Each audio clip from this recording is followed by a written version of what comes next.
pertama kali senantiasa kita panjatkan segala puji dan syukur kita kehadirat Allah Subhanahu wa taala, yang mana pada malam hari ini,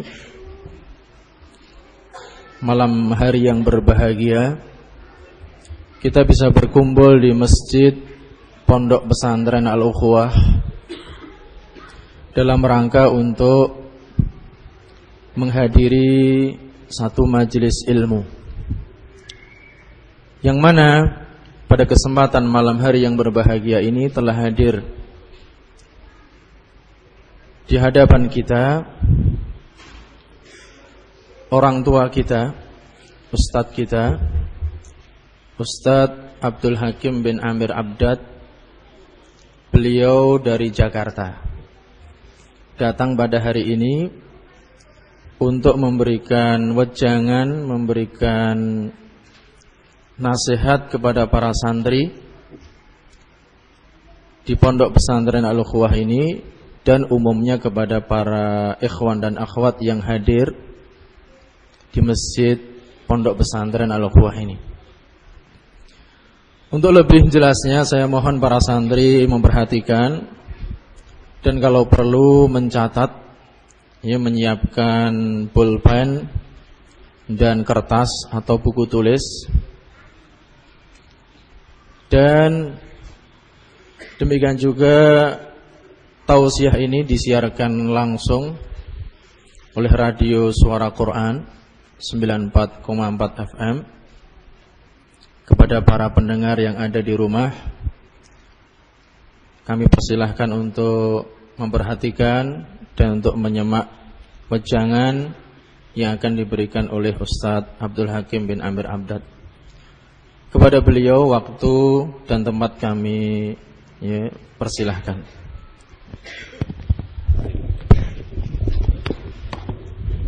Assalamualaikum warahmatullahi wabarakatuh.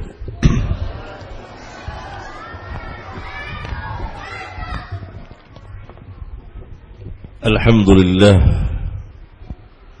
ala ni'matil Islam was sunnah وعلى فهم السلف الأمة. أشهد أن لا إله إلا الله وحده لا شريك له، وأشهد أن محمدا عبده ورسوله،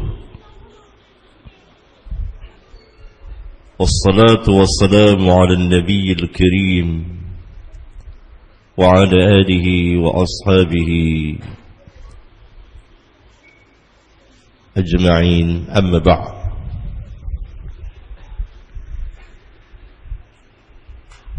para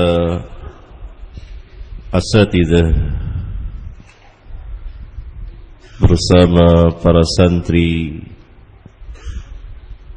dan para pendengar yang berbahagia di dalam rahmat dan hidayah Rabbul Alamin. Pada malam ini kita akan mengkaji, membahas sebuah hadis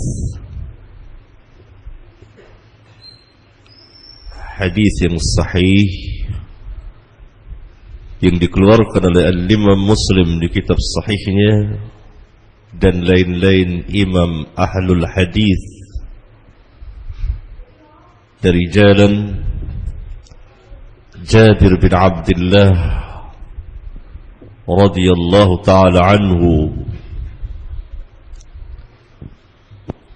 yang menjelaskan tentang sifat haji Rasulullah sallallahu alaihi wasallam. Akan tetapi bukan permasalahan manasik yang akan kita bahas, tetapi bagian dari hadis yang sangat panjang itu. Jabir menceritakan sifat haji Rasulullah sallallahu alaihi wasallam ketika beliau ditanya oleh seorang tabi'in dari ahlul bait Nabi sallallahu alaihi wasallam, yaitu Muhammad bin Ali bin Husain.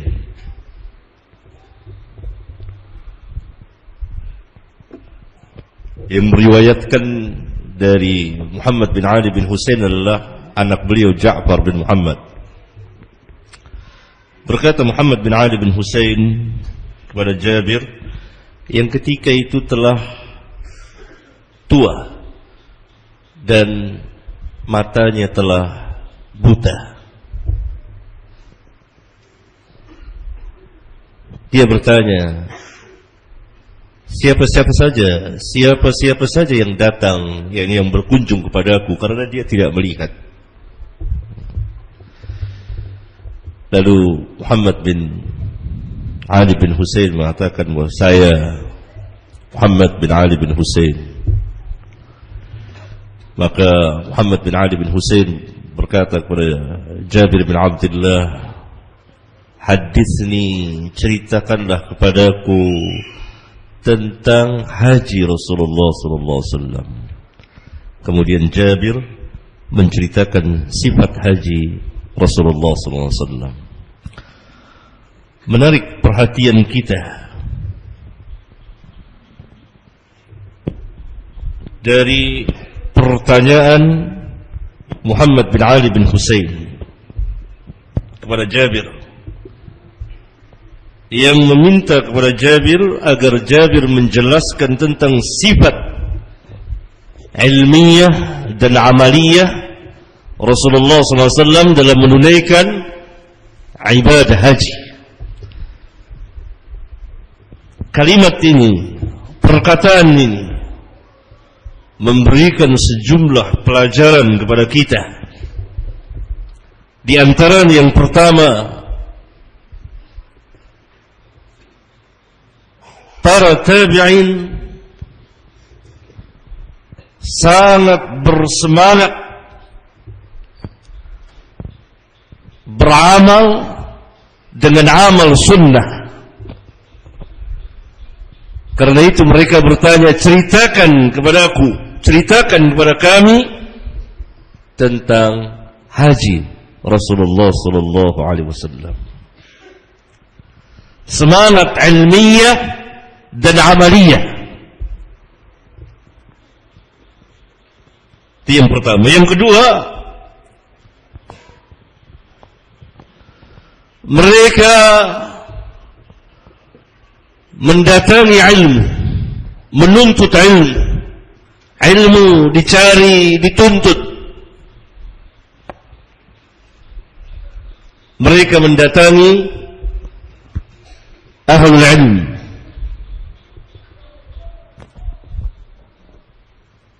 Yang ketiga, bahwa ahlul bait Nabi yang mulia sallallahu alaihi wasallam senantiasa berpegang dengan sunnah Nabi yang mulia sallallahu alaihi wasallam.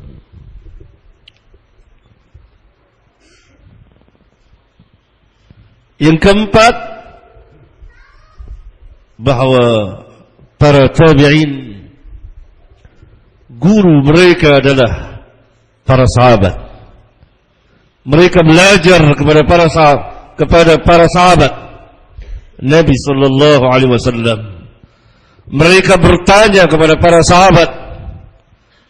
Kalau ada yang iskal, ada yang muskil, ada yang kurang mereka paham, ada sesuatu yang terjadi, mereka memulangkannya kepada para sahabat.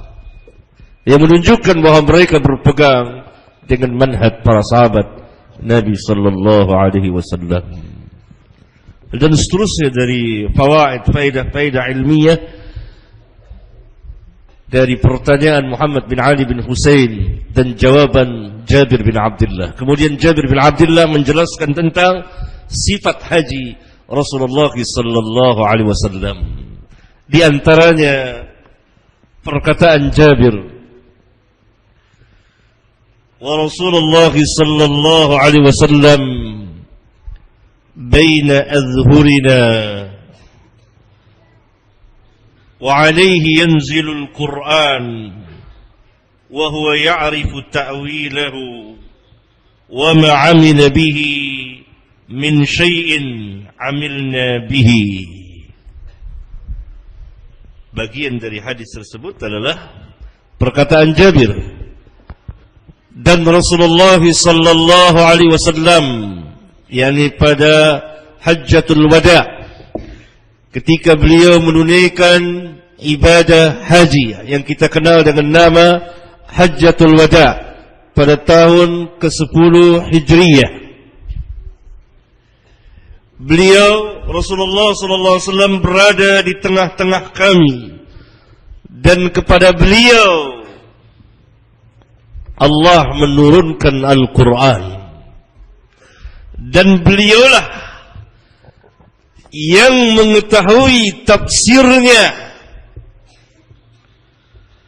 dan apa-apa yang beliau amalkan kami akan mengamalkannya. Perkataan yang sangat besar sekali, yang menjelaskan kepada kita Allah subhanahu wa ta'ala menurunkan Al-Quran kepada Rasulullah sallallahu alaihi wasallam, dan Rasulullah sallallahu alaihi wasallam adalah orang yang paling tahu tentang tafsir Al-Quran. Jabir mengatakan wa huwa ya'lam wa huwa ya'rifu ta'wilahu wa alayhi yanzilu al-Quran wa huwa ya'rifu ta'wilahu. Kepada beliau Allah turunkan Al-Quran, dan beliau yang paling tahu tafsirnya. Karena Al-Quran turun kepada beliau, maka beliau sendiri yang paling alim, paling tahu tentang tafsir Al-Quran.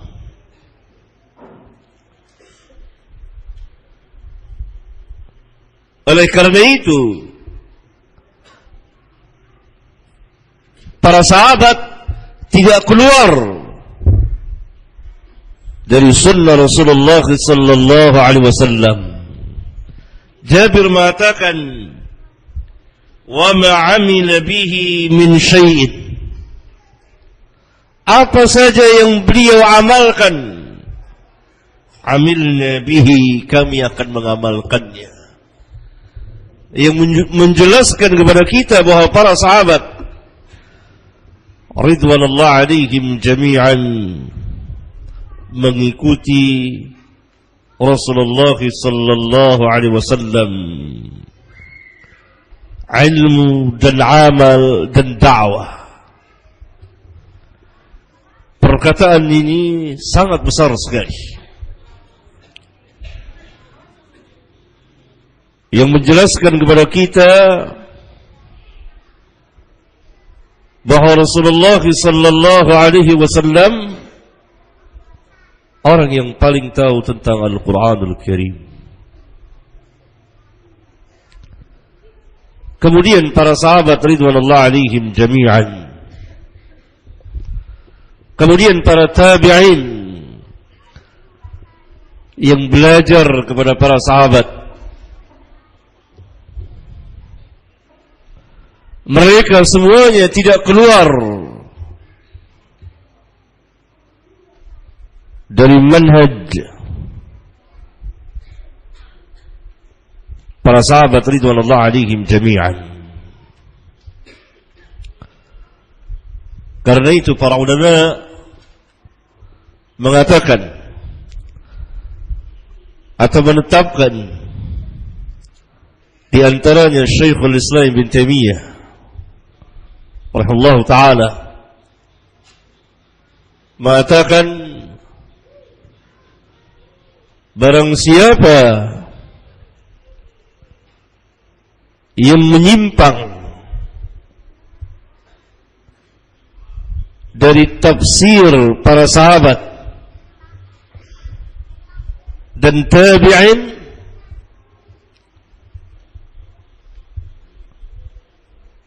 maka dia telah tersalah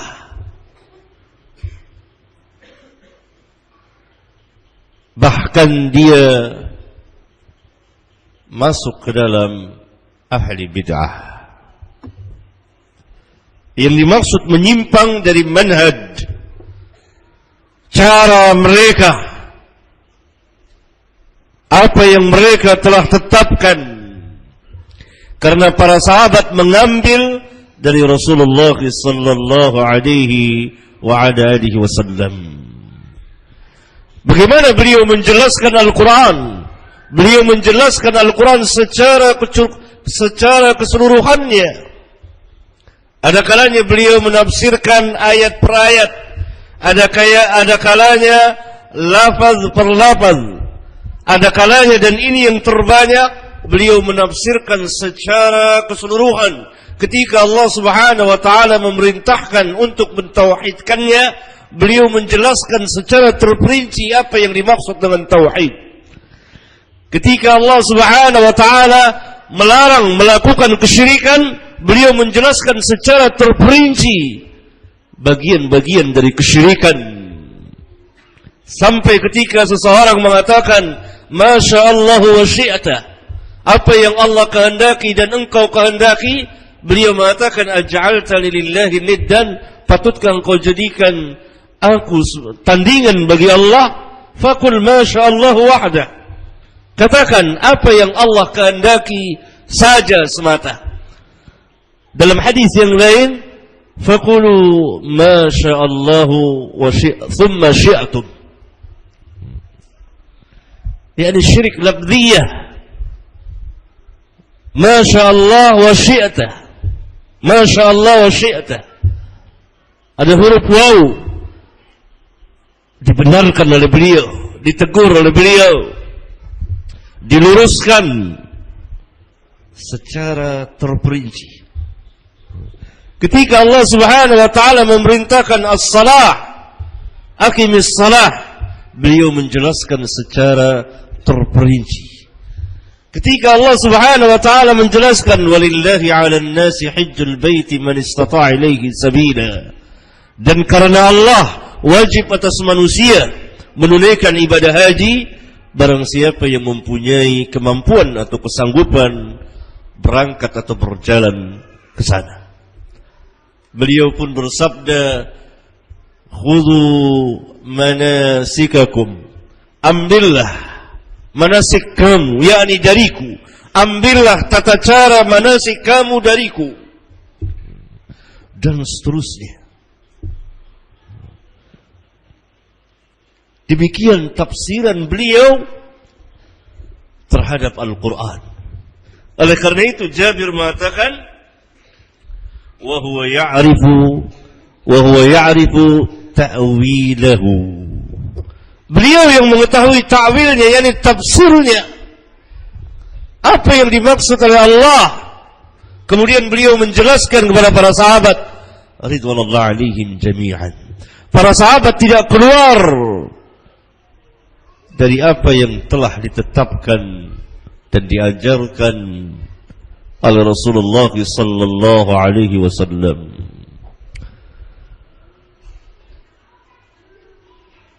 Kemudian para sahabat mengajarkan kepada para tabi'in. Karena itu para ulama, yakni para ulama ahlus sunnah wal jamaah, ijma', barang siapa yang menyimpang, menyelisihi tafsir dari para sahabat dan tabi'in, maka dia telah tersalah. Bahkan dia akan masuk ke dalam kelompok ahli bid'ah dari Mu'tazilah dan seterusnya. Kenapa? Karena mereka, para sahabat dan tabi'in, orang yang paling alim terhadap tafsir, terhadap Al-Quran dan tafsirnya dan makna-maknanya. Sebagaimana mereka orang yang sangat alim terhadap kebenaran yang Allah telah mengutus Rasulnya membawa kebenaran tersebut. Bukankah Al-Quran telah terlebih dahulu dibaca oleh para sahabat dan tabi'in sebelum yang selain dari mereka yang datang kemudian. Mereka telah membaca Al-Quran. Tentunya mereka tidak sekedar membaca Al-Quran, tapi mereka paham dengan pemahaman yang sahih. Demikian juga tabi'in. Para ulama mengatakan bahwa mereka, para sahabat dan tabi'in, telah membaca Al-Quran. Al-Quran telah dibaca oleh mereka sebelum orang lain. Oleh karena itu mereka adalah orang-orang yang paling paham tentang Al-Quranul Karim. Maka dari itu kita tidak boleh keluar dari manhaj tafsir mereka.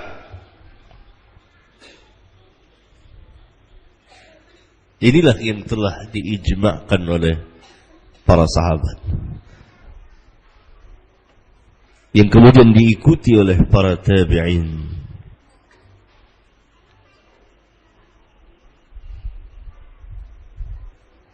Dan ini makna yang besar dari perkataan Jabir, wa huwa ya'rifu ta'wilahu. Al-Quran diturunkan kepada beliau, wa alaihi yanzilul Quran wa huwa ya'rifu ta'wilahu. Dan segala yang beliau amalkan, kami akan mengamalkannya, yakni mengikuti beliau dan tidak keluar dari beliau. Barangkali ini ikhwan dan akhwat dan para pendengar yang mulia, yang bisa saya sampaikan dari cuplikan hadis yang panjang yang dikeluarkan oleh Al-Imam Muslim di kitab sahihnya nomor hadis 1218 di bagian Kitabul Hajj dari riwayat Jabir bin Abdullah. Walhamdulillah Rabbil Alamin.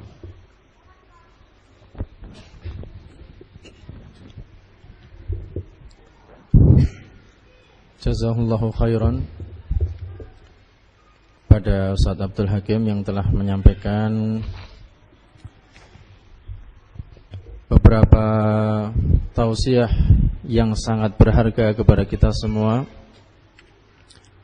Mudah-mudahan bermanfaat bagi kita semua, bermanfaat bagi dunia kita, agama kita dan akhirat kita. Kemudian bagi para santri, para hadirin yang ingin bertanya, dipersilahkan. Ada beberapa kesempatan untuk bertanya secara langsung dan bisa melalui tulisan. Jadi yang mau bertanya melalui tulisan, mohon disiapkan soal yang dicatat di atas kertas, kemudian diserahkan kepada saya. Adapun yang mau bertanya secara langsung, kita beri kesempatan 3 pertanyaan dari 3 orang. Kita mulai, mungkin ada di antara santri yang bertanya.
Pertama, dari mana antum dapat kisah itu?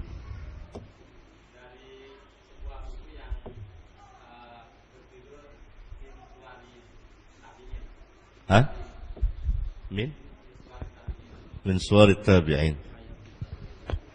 Hayat tabi'in. Ada isnadnya di situ? Dicantumkan sanadnya? Enggak. Berarti kita harus lihat dari mana penulis mengambil. Setelah tahu, maka tentu ada riwayatnya. Baru diperiksa sah dan tidaknya. Sampai kita ketahui riwayat itu sah atau tidak. Kalau tidak sah, maka tidak ada pembicaraan. Kalau sah, maka akan ada pembicaraan. Tugas antum ngecek kitab apa. Setiap ilmu yang berkaitan dengan yang ada, yakni berkaitan dengan riwayat, ya, maka harus ada isnadnya. Setiap ilmu yang sampai kepada kita dengan jalan riwayat, maka harus ada isnadnya. Harus ada isnadnya. Al-isnadu minad din, walaula al-isnad laqala man syaa ma syaa. Kalau tidak ada sanad, maka akan beredar dari mulut ke mulut. Ada yang mengatakan Syafi'i pernah berkunjung ke tempat Al-Imam Abu Hanifah. Ini dusta. Karena ketika Al-Imam Abu Hanifah wafat, Imam Syafi'i baru lahir. Bagaimana bisa ketemu? Ya. Dan lain-lain cerita yang orang sandarkan kepada sahabat atau kepada tabi'in dan seterusnya, para a'immah, yang ternyata riwayatnya dhaifah, bahkan sebagiannya palsu. Itu dia.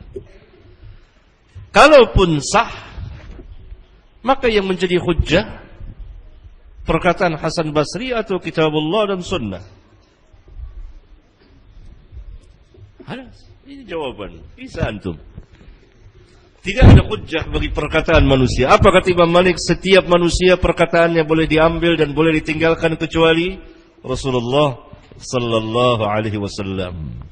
Setiap perkataan dan perbuatan yang bertentangan dengan kitabullah dan sunnah Rasulullah sallallahu alaihi wasallam tertolak. Oleh karena itu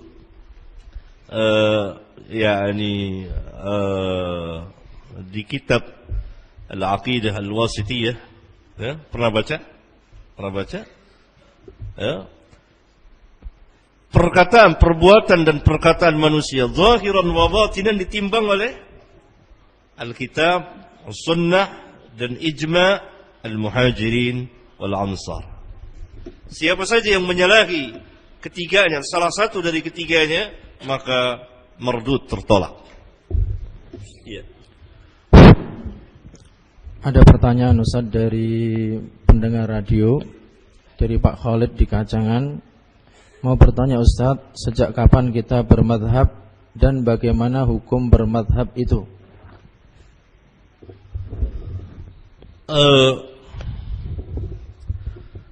Bermadhab tidak ada di dalam Islam.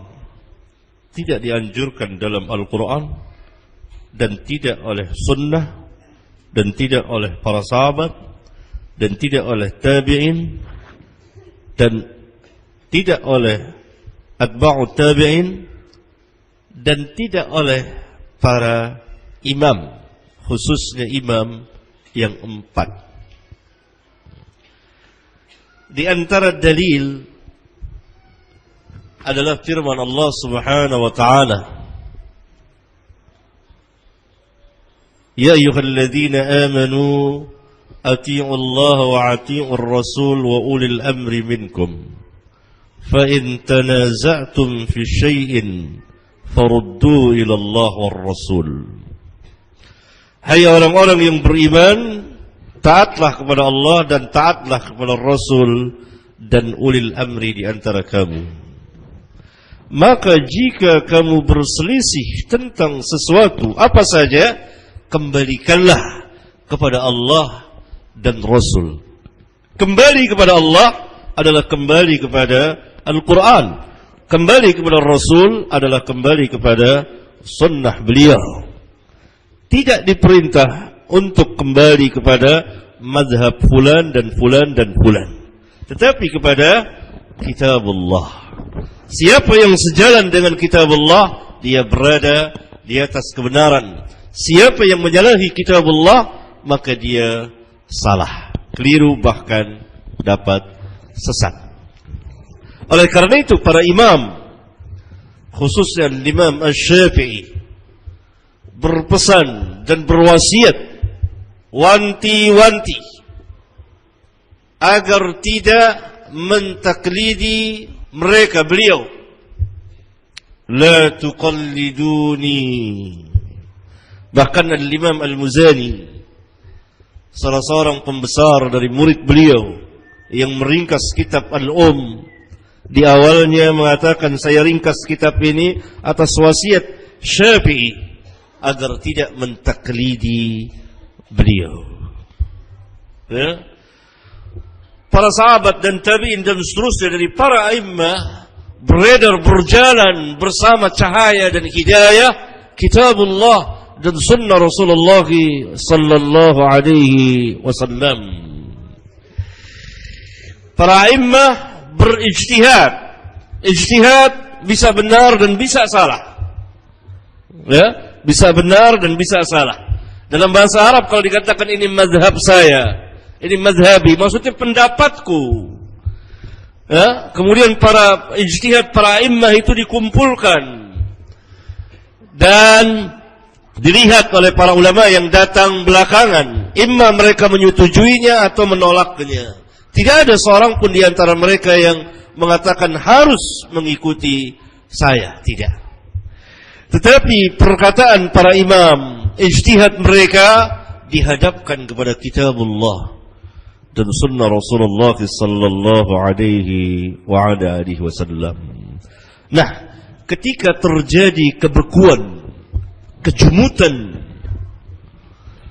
dan timbulnya kefanatikan mazhabiyah, maka terbentuklah mazhab-mazhab itu. Awalnya tidak. Hanya saja para ulama itu ada yang sepaham dengan Imam Syafi'i. Dia membela mazhabnya dalam arti pendapat-pendapat ijtihad-ijtihadnya. Tidak berarti bermazhab mengikuti dalam arti taklid. Karena masing-masing imam mempunyai hadis yang tidak dipunyai oleh yang lainnya. Kalau kita menentukan satu mazhab, satu imam, maka kita akan kehilangan sunnah demikian banyak. Saya ambil contoh yang sangat menarik sekali. Dan ini pernah kejadian pada diri saya pada tahun 87. Yaitu azan Abi Mahdzurah.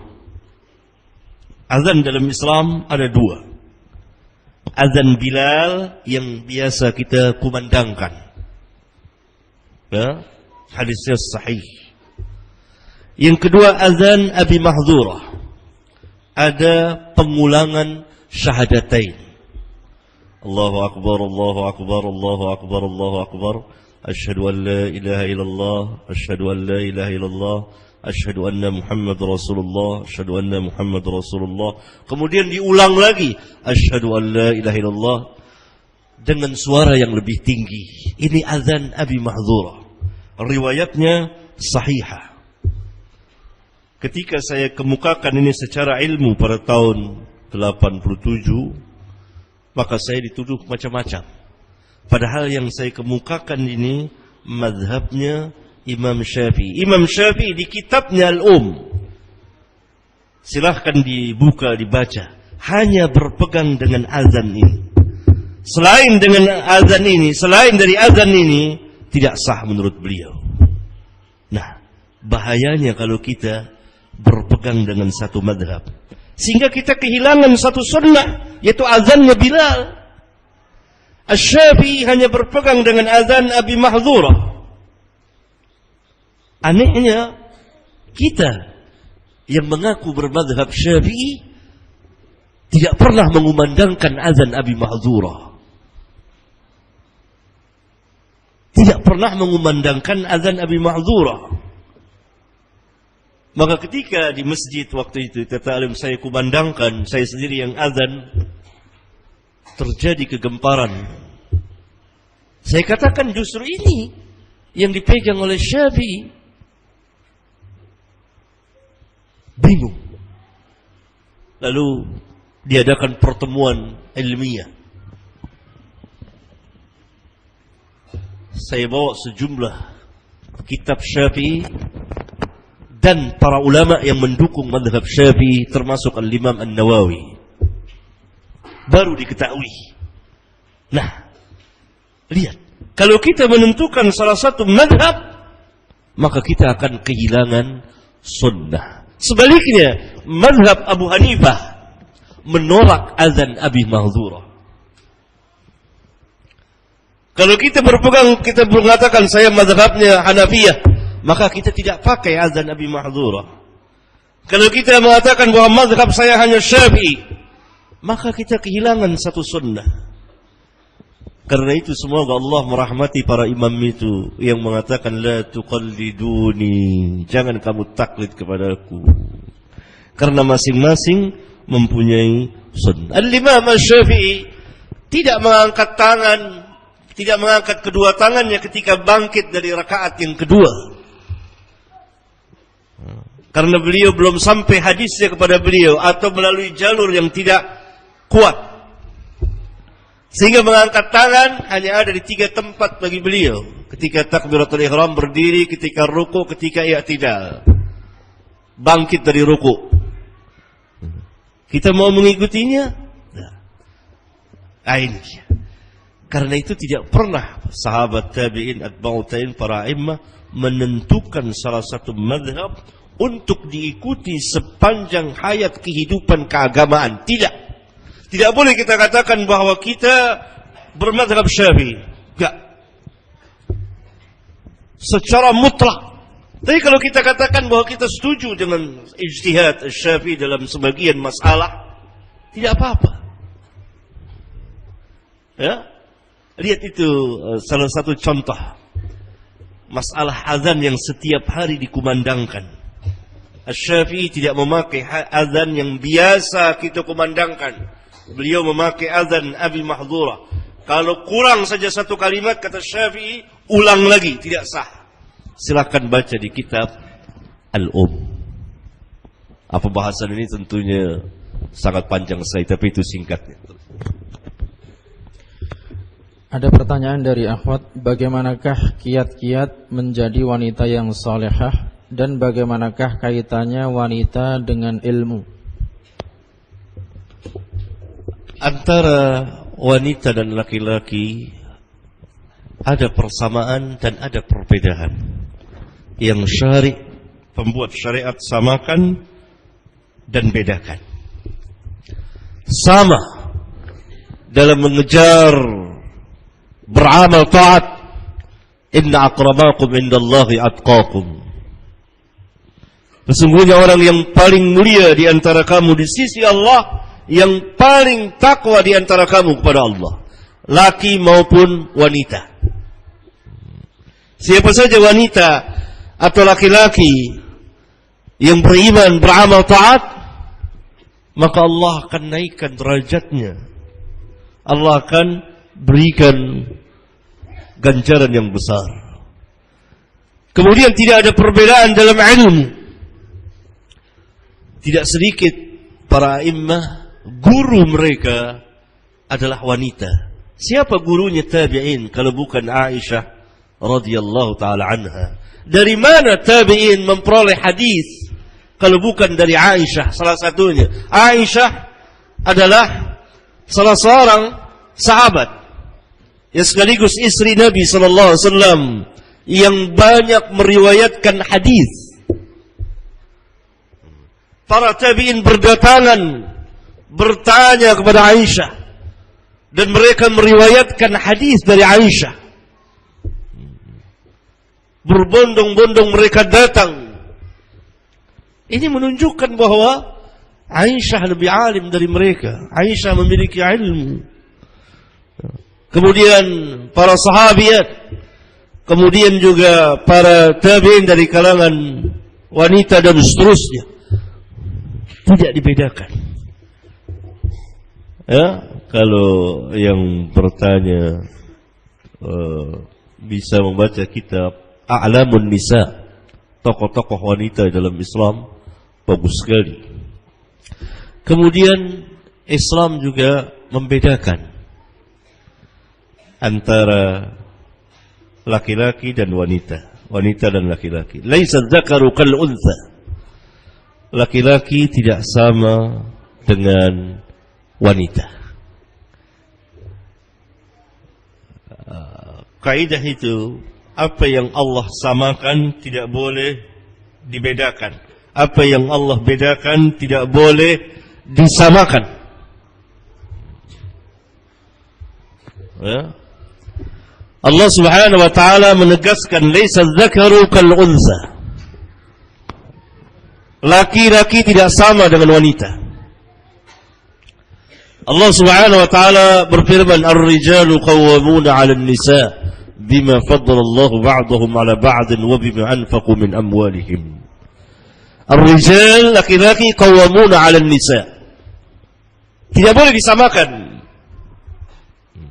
Dan seterusnya. Oleh karena itu, bagi wanita sangat mudah memperoleh jannah, semudah dia masuk ke dalam neraka. Rasulullah SAW pernah bersabda, ayyuma imra'atin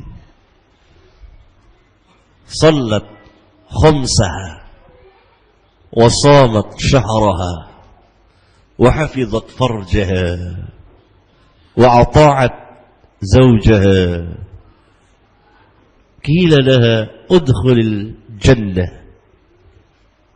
min ayyi abwabil jannati syi'ti. Siapa saja wanita yang salat 5 waktu, apalagi kalau dia salat sunat, yang saum di bulan Ramadan, kedua, yang memelihara farjinya, ketiga, yang taat kepada suaminya, keempat, dikatakan kepadanya nanti, masuklah ke surga dari pintu surga yang mana saja yang kamu suka. Ini hadis azim, hadis yang agung, hadis yang besar. Alhamdulillah telah sah dikeluarkan oleh Al-Imam Ahmad di antaranya di musnadnya. Tidak disebutnya zakat, tidak disebutnya haji, karena zakat dan haji terkait dengan kemampuan. Siapa saja wanita, ya, tentu dia berada dalam ketaatan kepada Allah, mengerjakan perintah, menjauhi larangan. Disebut perintah yang besar, 4 macam itu. Salat 5 waktu, saum di bulan Ramadan, memelihara kehormatannya, taat kepada suaminya, jannah. Jannah. Ini perintah yang besar.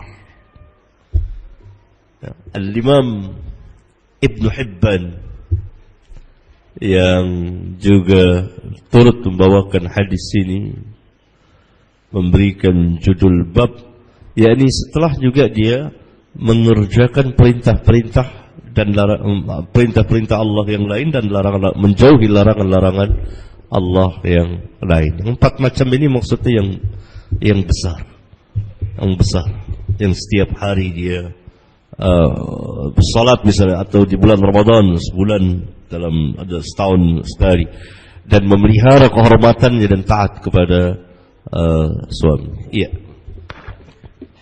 Ada pertanyaan dari santri.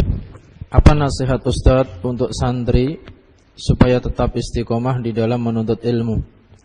Karena terkadang keistiqomahan itu naik dan kadang turun. Istiqomah itu adalah dengan ilmu dan amal. Tidak mungkin istiqomah tanpa ilmu dan amal. Untuk itu, agar tidak berada di dalam kejemuan yang berkepanjangan, harus ada mahabbah, kecintaan. Kecintaan kepada ilmu dan ahli ilmu.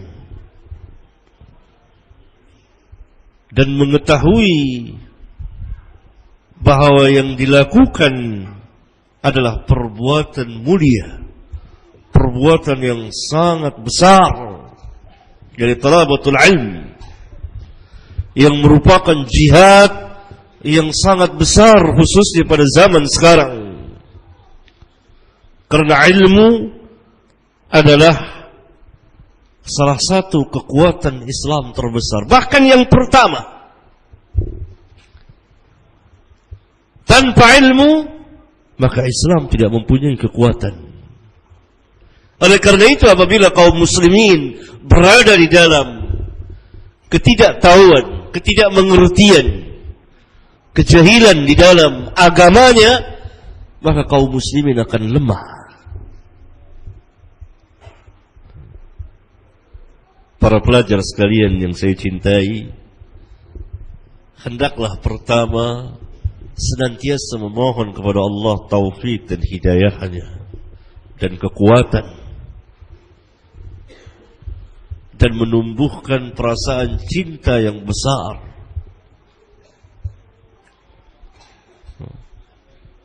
Sehingga memang menuntut ilmu itu adalah kesenangan dia, kegembiraan dia, kebahagiaan dia. Dia bertemu dengan sesuatu yang dia cintai. Dia selalu rindu. Hatinya selalu tidak tenang kalau jauh dari ilmu. Karena rindu adalah perjalanan hati kepada orang yang, kepada sesuatu yang dia cinta.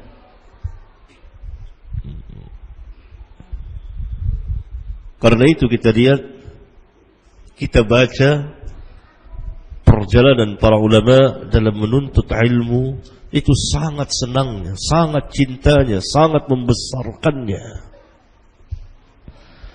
Dan mereka berada di dalam kesabaran.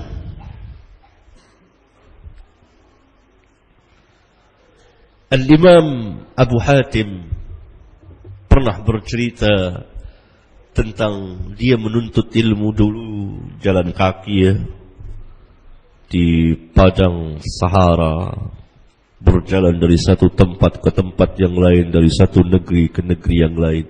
Dia hitung perjalanan dia selama menuntut ilmu itu sebanyak 1000 farsah.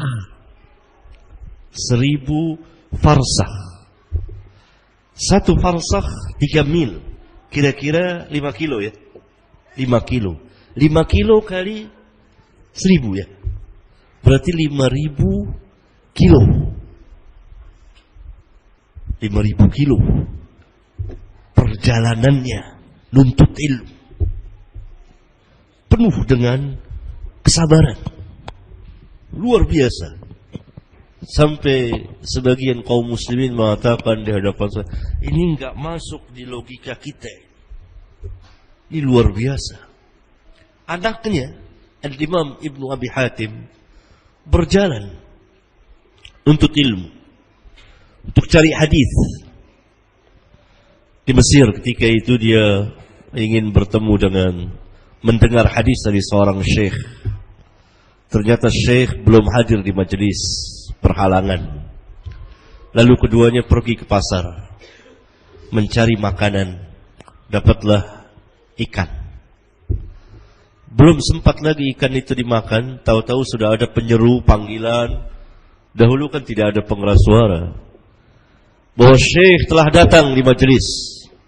Maka mereka, para pelajar, para penuntut hadis, para ashabul hadis, berlarian datang ke majelis untuk mendengar haddatsana, akhbarana, haddatsani, sami'na, ila akhirih. Ikan itu belum sempat dimakan oleh Al-Imam Ibnu Abi Hatim dan kawannya. 3 hari berselang duduk di majelis. 3 hari baru dia makan ikan, sudah agak busuk. Itu sedikit dari sekian banyak perjalanan para ulama yang Allah angkat mereka, dan Allah nyatakan di hadapan manusia akan kebesaran agamanya, bahwa agamanya mendasari segala sesuatu dengan al-ilmu. Allah ciptakan langit dan bumi dengan ilmu. Allah turunkan Al-Quran dengan ilmu. Allah utus para nabi dan rasul dengan ilmu. Semuanya ilmu. Dan generasi pertama, kedua, ketiga sebagai contoh bagi umat. Benarlah ketika Allah berfirman, kuntum khairu ummatin ukhrijat linnas. Dipertontonkan di hadapan manusia kisah-kisah mereka yang amat menakjubkan.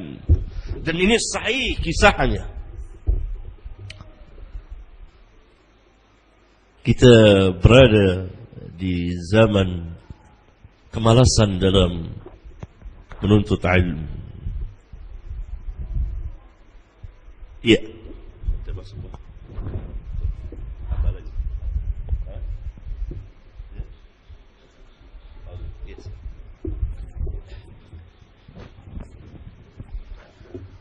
Ada pertanyaan dari hadirin, bagaimana menyikapi orang yang menafsirkan Al-Quran dengan fikiran atau akalnya sendiri?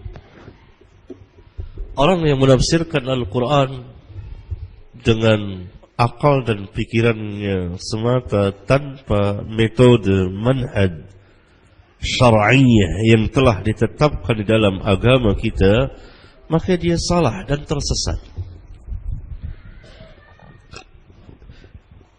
Karena Allah Subhanahu wa taala berfirman, "Wa anzalna ilaika adh-dhikra litubayyana lin-nas ma nuzila ilaihim wa la'allahum yatafakkarun." Kami turunkan kepadamu Al-Quran agar kamu menjelaskan kepada manusia apa yang diturunkan kepada mereka, agar supaya mereka mengerti. Ayat yang mulia ini menjelaskan bahwa Rasulullah sallallahu alaihi wasallam mubayyin, yang memberikan penjelasan terhadap Al-Quranul Karim. Ini manhaj, cara memahami, menafsirkan Al-Quran, bukan dengan akal pikiran semata. Harus ada metode. Al-Quran ditafsirkan oleh Al-Quran dengan jalan yang benar. Al-Quran ditafsirkan oleh hadis. Al-Quran dijelaskan oleh para sahabat. Karena mereka adalah orang-orang yang paling alim. Karena itu kita melihat sekte-sekte, aliran-aliran, kelompok-kelompok, firqah-firqah dari zaman dahulu sampai sekarang yang menafsirkan Al-Quran dengan ra'yu dan akal pikirannya, sesuai dengan madhabnya, pendapatnya, menyalahi sunnah Rasulullah sallallahu alaihi wa ala alihi wasallam. Lihat Rafidah, Syiah menafsirkan Al-Quran sesuai dengan madhabnya, telah keluar dari Al-Quran itu sendiri. Bahkan kemudian mereka mengatakan Al-Quran sudah tidak asli lagi. Kemudian Khawarij juga membawakan ayat-ayat Al-Quran Mereka menafsirkan Al-Quran sesuai dengan mazhab mereka. Mereka menafsirkan ayat inil hukmu illa lillah. Tidak ada hukum kecuali kepunyaan Allah. Bagi Allah. Ini kalimat yang hak. Tetapi mereka menafsirkan dengan mengkafirkan Ali, Utsman, Ali dan para sahabat. Semuanya yang tidak sealiran, yang tidak semazhab dengan mereka. Karena itu ketika mereka mengatakan inil hukmu illa lillah di hadapan Ali bin Abi Thalib, apa kata Ali? Kalimatu haqqin urida biha batil. Kalimat itu adalah kalimat yang hak, tetapi yang engkau maui adalah kebatilan. Salah di dalam menafsirkan. Demikian juga Mu'tazilah menafsirkan ayat-ayat Al-Quran dengan ra'yunya, dengan madhabnya. Akhirnya mereka mengatakan Quran itu makhluk. Allah ada di mana-mana. Dan seterusnya. Dari tafsiran-tafsiran yang paling aneh. Yang tidak pernah keluar dari para sahabat ridwanullah alaihim jami'an. Dan seterusnya. Sampai orang-orang batiniyah, kaum zanadiqah, menafsirkan inna ad-dina 'inda Allahil Islam. Itu bukan Islam sebagai agama. Tapi siapa saja yang telah tunduk dan menyerah kepada Tuhan, maka dia Muslim. Maka Islam bisa berada di mana-mana aja. Oleh karena itu semua agama ya sama. Menafsirkan inna ad-dina 'inda Allahil Islam. Tafsiran yang aneh-aneh. Bahkan sebagian menafsirkan lagi ayat Al-Quran sesuai dengan akal dan ra'yunya dan madhabnya tanpa ada manhaj. Maka semuanya mereka tersalah dan tersesat di dalam memahami Al-Quranul Karim.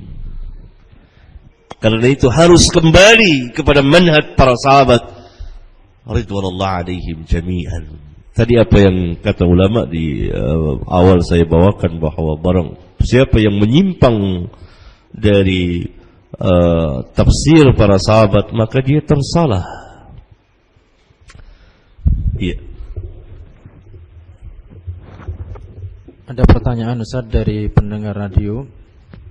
Bagaimana hukumnya mengangkat kedua tangan di setiap doa kita dan doa kita? Dan hukumnya mengamini doa secara bersama-sama. Jadi ketika doa mengangkat tangan. Berdoa mengangkat tangan hadisnya mutawatir. Hadisnya mutawatir. Mutawatir ma'nawi. Banyak sekali hadis yang menjelaskan disunatkan berdoa mengangkat tangan. Disunatkan berdoa, doa mengangkat tangan. Itu yang maksudnya. Mungkin juga sesudah selesai sholat. Sesudah selesai sholat tidak ada dijadikan rutinitas. Saya jelaskan dulu bahwa berdoa mengangkat tangan tidak ada khilaf bainal ulama. Karena Rasulullah SAW bersabda, "Idza sa'altumullaha fas'alu bi butuni aquffikum wa la tas'alu bi dhuhuriha." Apabila kamu minta kepada Allah, mintalah dengan telapak-telapak tangan kamu dan jangan dengan punggungnya. Hadis sahih riwayat Imam Abu Dawud dan hadis-hadis yang lain. Bila kita berdoa, lalu kita disukai mengangkat kedua tangan. Tetapi setelah itu mengusap muka dengan kedua telapak tangan, hadisnya dhaif. Tidak datang kecuali 1-2 buah hadis saja. Dan hadisnya dhaif. Kemudian sesudah salat, maka yang lazim dikerjakan oleh Rasulullah SAW adalah zikrullah, zikir. Zikir. Biasa kaum kita ada paket. Selesai salam, kemudian zikir, kemudian doa, bahkan kadang-kadang dipimpin Ini tidak warid, tidak datang keterangan dari Rasulullah sallallahu alaihi wasallam secara rutinitas seperti itu. Tetapi doa setelah salat boleh tanpa harus diatur-atur dan tidak dijadikan sebagai rutinitas, karena Nabi sallallahu alaihi wasallam sebuah hadis yang dikeluarkan oleh Al-Imam Ibnu Majah di kitab Sunannya dari jalan Ummu Salamah mengatakan bahwa beliau sallallahu alaihi wasallam selesai salat subuh berdoa, Allahumma inni as'aluka ilman nafi'an wa rizqan tayyiban wa amalan mutaqabbalan. Berdasarkan hadis ini, sebagian ulama mengatakan dimasyru'kannya, disyariatkannya berdoa setelah salat wajib dengan syarat tidak dijadikan sebagai rutinitas. Karena yang rutinitas adalah zikrullah. Kalau sekali-sekali tanpa diatur-atur boleh. Adapun dipimpin oleh imam, maka ini adalah tidak ada sunnahnya alias bid'ah, karena tidak warid dari Rasulullah sallallahu alaihi wa ala alihi wasallam. Kalau seseorang berdoa, misalnya dia berdoa secara spontanitas kemudian diaminkan oleh jamaah, tidak terlarang. Karena dalam sebuah hadis yang dikeluarkan oleh Al-Imam Hakim dan Al-Imam Ibnu Asakir, Rasulullah sallallahu alaihi wasallam memerintahkan Abu Hurairah untuk berdoa. Maka Abu Hurairah berdoa, Allahumma inni as'aluka ilman la yunsa. Ya Allah, aku minta ilmu kepadamu yang tidak pernah lupa, yang tidak dilupakan. Maka beliau mengatakan amin. Ini hadisnya hasan insyaallah taala. Barangkali itu yang dimaksud, wallahu a'lam. Mungkin ini pertanyaan yang terakhir. Ustaz, apakah berdosa bila mengamalkan hadis-hadis yang dhaif, seperti mengamalkan doa ketika makan, Allahumma barik lana fima razaqtana, dan doa yang lain? Apabila kita telah mengetahuinya, maka kita mengamalkan sesuatu yang bukan sunnah Nabi sallallahu alaihi wasallam. Perlu kita ketahui bahwa salah satu munculnya bid'ah adalah dari hadis-hadis yang dhaif, hadis-hadis yang sangat lemah, hadis-hadis yang palsu, hadis-hadis yang tidak ada asal usulnya, hadis-hadis yang dhaif seperti tadi dicontohkan bacaan makan dan lain-lain. Apabila kita telah mengetahuinya dari ahlinya, maka tidak boleh kita mengamalkan. Oleh karena itu para ulama mutaqaddimin seperti Al-Imam Malik, Al-Imam Al-Bukhari, Al-Imam Ahmad dan lain-lain secara mutlak tidak boleh mengamalkan hadis dhaif.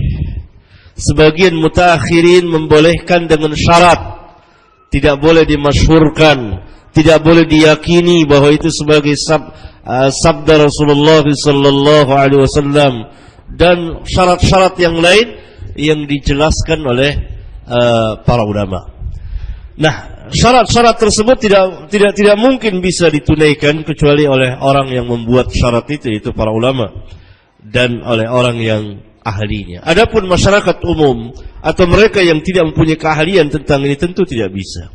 Maka yang benar adalah pendapat para mutaqaddimin bahwa hadis dhaif tidak boleh diamalkan secara mutlak hatta untuk fadailul a'mal.